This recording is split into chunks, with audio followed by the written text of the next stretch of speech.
I used to think most noises at night had simple explanations, the kind you don't even question. The house settling, a loose window, maybe something outside brushing against the wall. It's easy to convince yourself it's nothing, especially when you're tired and just want to go back to sleep. I remember one night, I woke up to what sounded like a door shifting somewhere in the house. Not loud, just enough to pull me out of sleep for a few seconds. I stayed still, listening, waiting for it to happen again, but it didn't. So I told myself it was probably the wind. Even though I was pretty sure I closed everything before going to bed, I didn't think much of it. At the time, another time, it was footsteps. At least, that's what it sounded like. Slow, uneven, like someone walking carefully across the floor. I remember holding my breath, trying to focus, wondering if I was just imagining it. After a few seconds, it stopped, and again, I let it go. Old houses make noise, pipes shift, floors creak. Looking back, that was the first sign. It's strange how quickly your brain fills in the gaps with safe explanations. How easily you ignore things that don't quite make sense, as long as they don't happen twice in a row. There was also this one moment I can't really explain properly. I got up in the middle of the night to get some water, and as I passed by the hallway, I thought I saw something near the far wall. Not a person, exactly, more like a shape that didn't belong there. But when I looked again, it was gone. I stood there for a second, trying to make sense of it, but eventually I just shook it off and went back to bed. I should have paid more attention, because none of those things felt serious. On their own, a door slightly open, a sound that didn't repeat, a shadow that disappeared too quickly to question. But that's usually how it starts. Not with something obvious, not with something loud, just small things that are easy to ignore until they're not. Story 1. The unlocked door at the time. I was living alone in a small second-floor apartment on the edge of town. It wasn't a bad place. It was old, but clean, and the rent was cheap enough that I didn't ask too many questions. The building only had 6 units, and most of the people there kept to themselves. You'd hear a TV through the wall once in a while, or someone coming up the stairs late at night, but that was about it. It was quiet in a way I actually liked.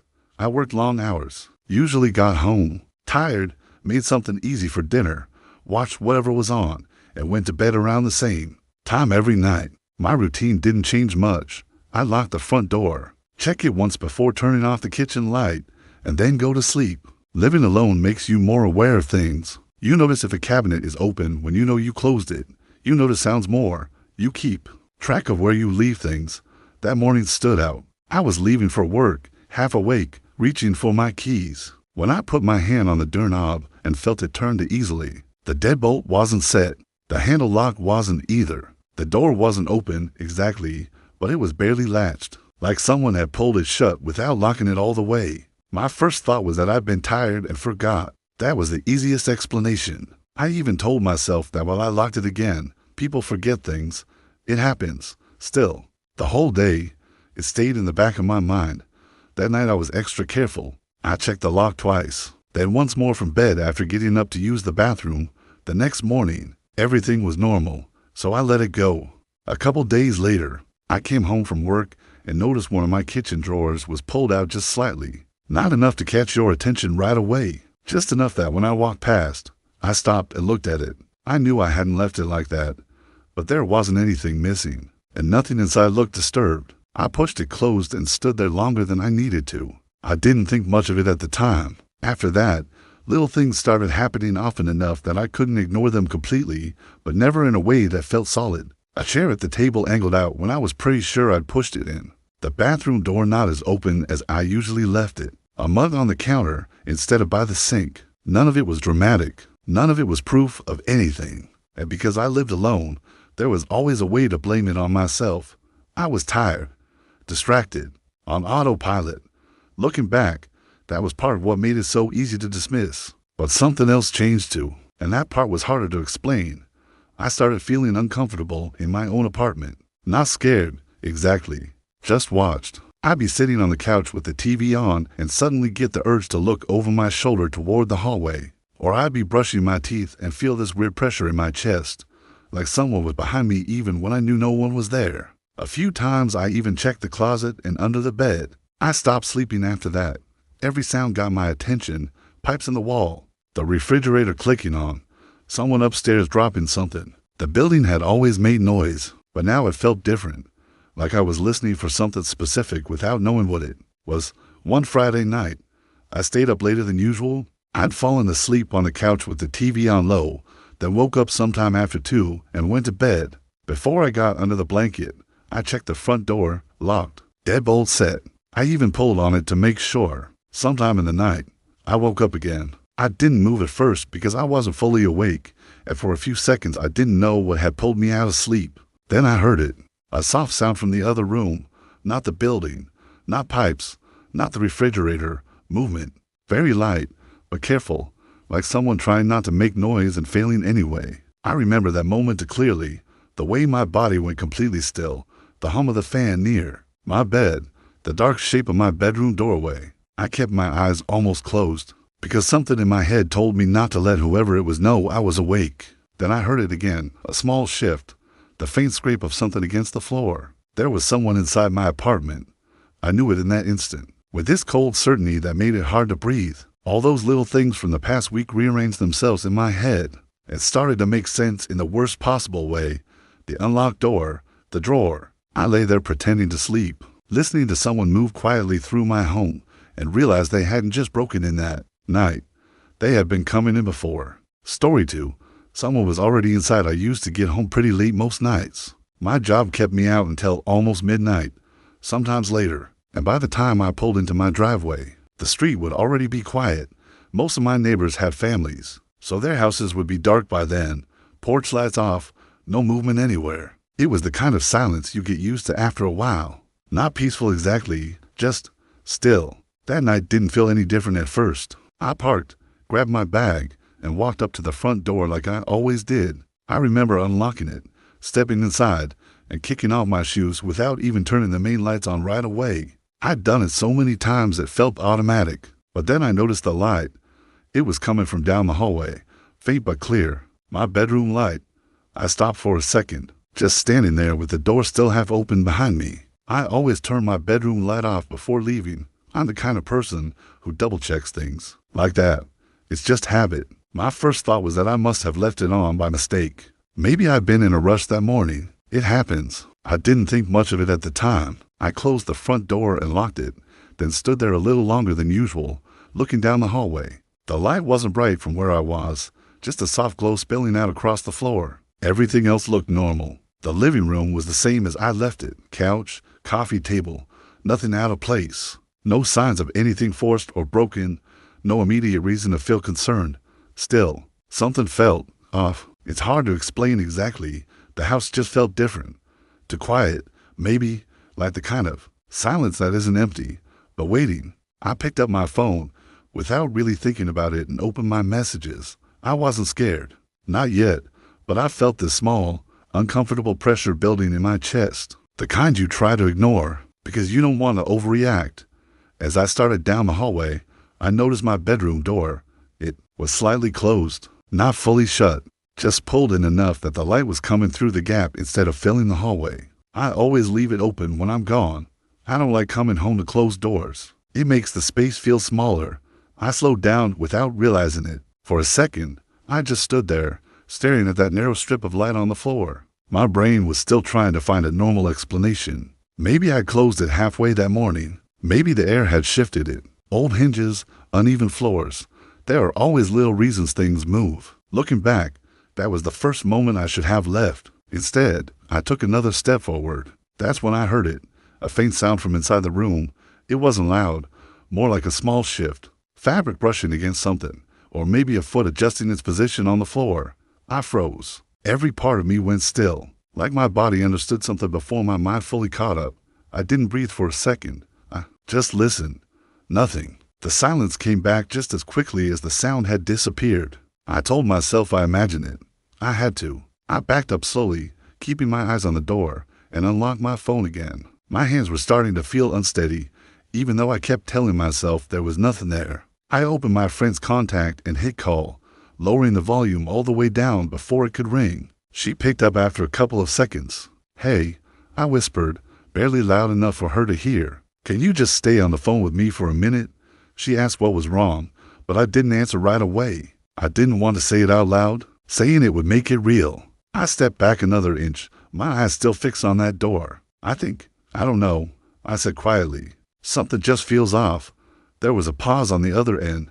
That she told me to leave the house. I nodded, even though she couldn't see me. I'm going, I said, and right as I shifted my weight to turn toward the front door, I heard it again. Clearer this time. A movement from inside the bedroom. Not a random noise. Not something settling. A deliberate step. I felt my stomach drop in a way I can't really describe. It wasn't panic. Not yet. It was worse. It was this heavy, sinking realization that everything I'd been trying to explain away didn't matter anymore. There was someone in my room, and they had been there the entire time. While I walked in, while I stood in the hallway, while I convinced myself it was nothing. I didn't say anything else. I just turned and walked out of the house as calmly as I could manage, closing the door behind me without making a sound. I didn't run until I reached the street, and even then, I couldn't shake the feeling that if I had opened that bedroom door, I wouldn't have been alone. Story 3. The backyard figure. I've lived in the same house for years. It's in a quiet suburban neighborhood, the kind where everything feels predictable. Same cars parked in the same driveways, the same lights turning off around the same time every night. Nothing really happens there. That's part of why I liked it. I have a wife and a dog, and our routine is pretty simple. I get home in the evening, we have dinner, maybe watch something. Then I take the dog out to the backyard before locking up for the night. It's a fenced yard, nothing fancy, but enough space for the dog to run around. The first thing I noticed didn't seem important. One morning, I let the dog out, and he stopped right at the edge of the patio instead of running out like he usually does. He just stood there, stiff, staring toward the back fence. I remember calling his name, thinking he saw a cat or something, but he didn't move. When I walked out and looked, I saw footprints in the dirt. They weren't clear enough to make out details, just impressions where the ground had been disturbed. My first thought was that someone had cut through the yard during the night. It wasn't common, but it wasn't impossible either. People take shortcuts. I didn't think much of it at the time. I checked the fence gate, and it was slightly open. Not wide, just unlatched. I figured maybe I hadn't closed it properly the night before. It happens. I latched it again and went on with my day. A couple nights later, it happened again. I went out with the dog before bed, and the gate was open. This time I knew I had closed it. I remember doing it. I even pulled on it to make sure it was secure. I stood there for a second, looking at it, trying to make sense of it. Maybe the latch was loose. Maybe the wind pushed it open. It didn't feel like a big deal, just odd. After that, I started paying more attention. The dog changed too. He stopped going far into the yard at night. He'd stay close to me, constantly looking toward the fence, ears up, body tense. Once or twice, he even let out this low growl I'd never heard from him before. I told myself it was probably an animal. There are raccoons, stray cats, things like that. It made sense. That explanation fit better than anything else. Looking back, that was the easiest version to believe. The night everything shifted, I couldn't sleep. It wasn't for any particular reason. I just woke up around 2 in the morning and couldn't fall back asleep. After a while, I got up and went to the kitchen to get some water. The house was completely quiet. My wife was asleep. The dog was lying near the hallway, barely lifting his head when I walked past.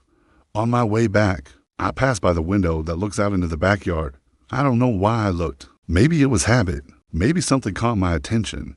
But as I glanced outside, I saw something that didn't belong there. At first, I thought it was a shadow, just a darker shape against the fence line. But the longer I looked, the more it started to take form. A person, standing completely still near the back of the yard. I froze. For a second, my brain refused to process it. It didn't make sense. No one should have been back there. Not at that time. Not in that place. But it wasn't moving. That's what made it worse. If it had been someone walking or climbing over the fence, it would have been easier to react. But this, it was just standing there, facing the house, facing me. I don't know how long I stood there, staring. It couldn't have been more than a few seconds, but it felt longer. The shape didn't shift, didn't step back, didn't do anything at all. Then, slowly, I took a step back from the window. I didn't turn on the light. I didn't make a sound. I just moved out of sight, my heart beating harder than it should have been. I told myself I might have imagined it. I had just woken up. The lighting was bad. It could have been anything. A trick of shadows, a tree branch, something my mind filled in. I stayed awake for the rest of the night. The next morning, I went straight to the backyard. There were footprints again, more than before. They started near the fence and came closer toward the house. After that, I made sure the gate was locked properly every night. I checked it twice, sometimes 3 times, but it didn't seem to matter. Every few days, it would be slightly open again, and the footprints would be there, always a little closer. The dog refused to go out at night after that. He'd stand by the door and whine, but he wouldn't step onto the grass. I had to pull him gently just to get him outside, and even then, he rushed back in as fast as he could. A week later, I saw the figure again. This time, it wasn't near the fence. It was closer, not right up against the house, but close enough that I didn't have to strain my eyes to see it. Same stillness, same direction. Watching, that's when something finally clicked in my head. It wasn't random. It wasn't someone passing through. Whoever it was, they knew where we were. Inside, they knew when the lights were off. They knew when we were asleep. And each time they came back, they moved a little closer. I stopped going near that window after that. But it didn't matter, because once you know someone's out there, you don't need to see them to feel it. Story 4. The night shift break-in. I worked night security for a small office building. On the outskirts of the city, it wasn't a high-risk job.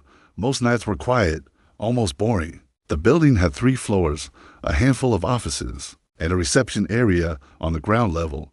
After everyone left around 6, it was just me inside until morning. My job was simple: monitor the cameras, do occasional patrols, and make sure everything stayed locked.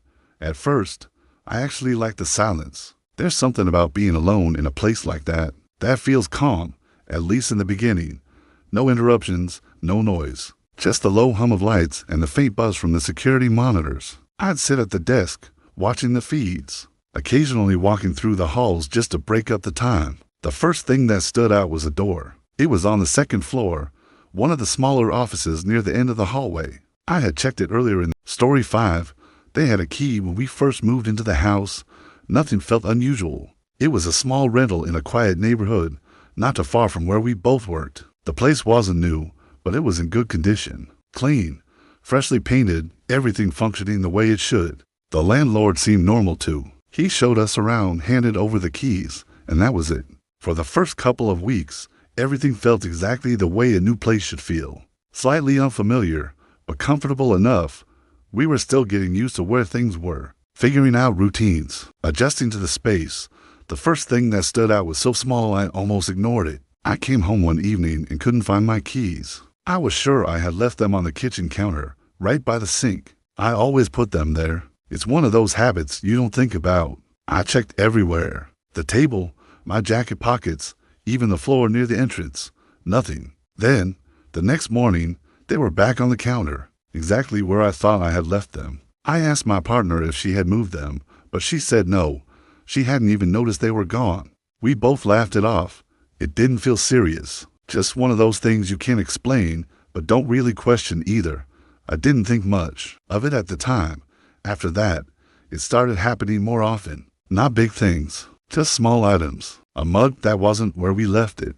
A book moved from the couch to the shelf. Shoes slightly out of place near the door. Each time, there was an easy explanation. One of us must have moved it and forgotten. But there were moments when neither of us could explain it. That's when the idea came up. Maybe the landlord still has a key, my partner said one night. We were sitting in the living room, going over another small thing that didn't add up. It sounded reasonable. Of course he had a spare key. Most landlords do.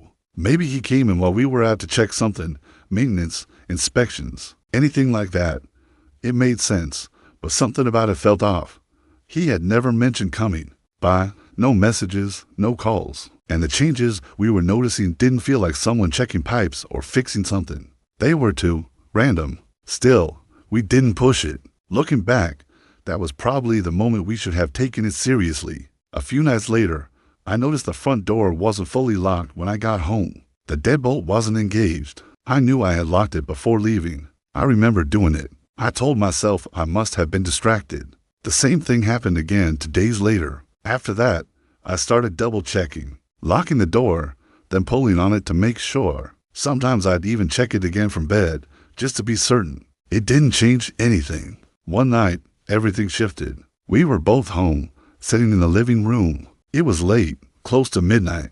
The TV was on, low volume, and the house felt quiet in that normal, comfortable way it always had. Then we heard it.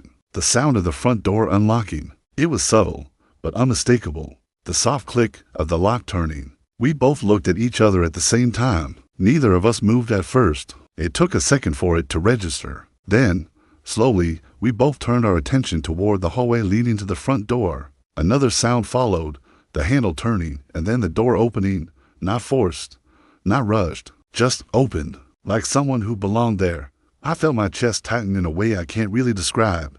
It wasn't immediate panic. It was confusion first. My brain trying to catch up, trying to understand what was happening. Footsteps came next. Calm. Steady. Moving inside. We didn't say anything. We didn't make a sound. We just sat there, listening as someone walked into our house. There was no hesitation in the way they moved. No searching, no uncertainty. Just quiet, deliberate steps, like they had done it before. Because they had. That realization hit almost instantly. All the small things, the misplaced objects, the unlocked doors. They weren't accidents. Someone had been coming in regularly while we were gone, maybe even while we were asleep, and now they were inside again. I don't remember exactly how we reacted in that moment. I just remember standing up slowly, my heart beating harder than it should have been, and backing toward the kitchen without taking my eyes off the hallway. The footsteps stopped. For a second, everything went silent again, and in that silence, one thought kept repeating in my head. This wasn't a break-in. Whoever it was, they had a key, and they knew exactly when to use it. Peak realization, you are never alone. There's a moment in situations like that where everything finally lines up, not all at once, not like a sudden shock. It's slower than that, quiet, the kind of realization that settles in piece by piece until you can't ignore it anymore. For me, it didn't happen when I heard the noise. It didn't happen when I saw something move, or when a door didn't feel right, or when something small was out of place. It happened after, when I went back through everything in my head, all the little details I had brushed off, the things I explained away because they didn't feel important on their own, the moments where something felt off, but I chose the easier answer. That's when it changes, because you start to see the pattern. The door that was unlocked wasn't a mistake. The movement you thought you imagined wasn't nothing. The feeling of being watched wasn't just in your head. It was real, and it had been happening longer than you realized. That's the part that stays with you. Not just that someone was there, but that they had been there before. Quietly, patiently, close enough to hear you, see you, learn your routine. It's a strange kind of fear. Not loud, not immediate, just this steady, sinking awareness that your space was never really yours. That someone else had been moving through it when you weren't looking, standing just out of sight, waiting for the right moment, or maybe just watching without any urgency at all. Looking back, there were so many chances to notice it sooner. Moments that should have meant something. I should have left right then. But I didn't. None of us do. At least not right away. Because nothing feels serious at first. Nothing feels like enough to justify that kind of reaction. You convince yourself you're overthinking, that there's always a reasonable explanation if you look for it, and by the time you realize there isn't, it's already been happening for a while. That's what connects all of it. Different places, different people, different situations, but the same pattern. Something small, something easy to ignore, and then, slowly, the understanding that you weren't alone when you thought you were, not in your apartment, not in your house, not even when everything looked exactly the way it should. That's what makes it hard to shake, because once you've felt that, once you've gone back and replayed those moments in your head, you stop trusting the silence. You start questioning the things that used to feel normal, and even when everything seems fine again, there's always that thought in the back of your mind that maybe, at some point, you weren't as alone as you believed. Aftermath and lingering ending. Check your locks tonight after everything. What stays with you isn't the moment itself. It's what comes after. The quiet. The way everything goes back to normal on the surface, but never really feels the same again. You still go through your routine. You still lock your doors, turn off your lights, get into bed the same way you always did. But something changes in how you experience it.